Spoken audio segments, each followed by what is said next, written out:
You're now watching The Wash Daily.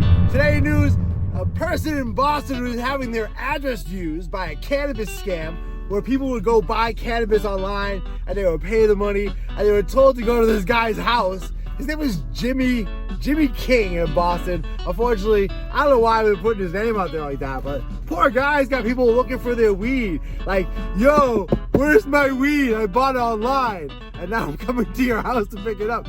It's a crazy story, but I guess it happened. It's been reported by WCVB in Boston.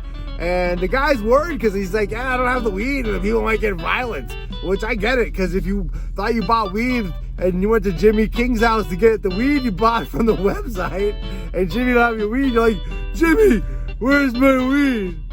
Or anyway, that's why you should never buy weed from websites. Also in news, California is going to issue $50 million to different nonprofits like Goodwill and other things. They're going to be some lawyers going to get paid to do pro bono work. Anyway, the money's all coming from the cannabis sales, and California is looking to increase the number of people who are having cannabis businesses. But I guess California is not an easy thing to have a cannabis business, especially these days, oversaturated. They've got crazy wildfires and droughts and all kinds of stuff. But I guess the people there are hard workers and they're getting the job done, and they're going to even open up more cannabis dispensaries and make even more money to then donate to the community. So good job for California in that way. At least they're taking the cannabis money and doing positive things with it, not like other states up in the northern New England where they're missing the opportunity at all to handle anything, and the people are getting crippling energy bills, like New Hampshire and Johnson Nunu. What a nerd. Also in news, New York City's gonna start doing cannabis farmers markets, it sounds like. Kathy Hochul replaced Governor Cuomo as governor, and Governor Cuomo is working hard for cannabis, and Kathy Hochul wants it in her state also. They've recently been cracking down on all the illicit cannabis market activity that's happening in New York, and there's a lot of it, and there always has been.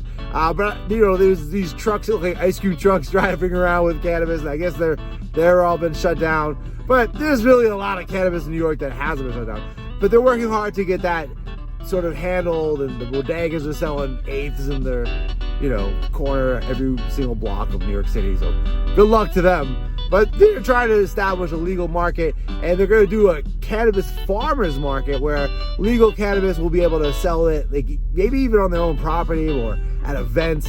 They'll probably have events, Saturday farmers market would have the weed guy there. Good luck to New York City with all their problems. At least they have weed. Thanks for watching The Wash Daily.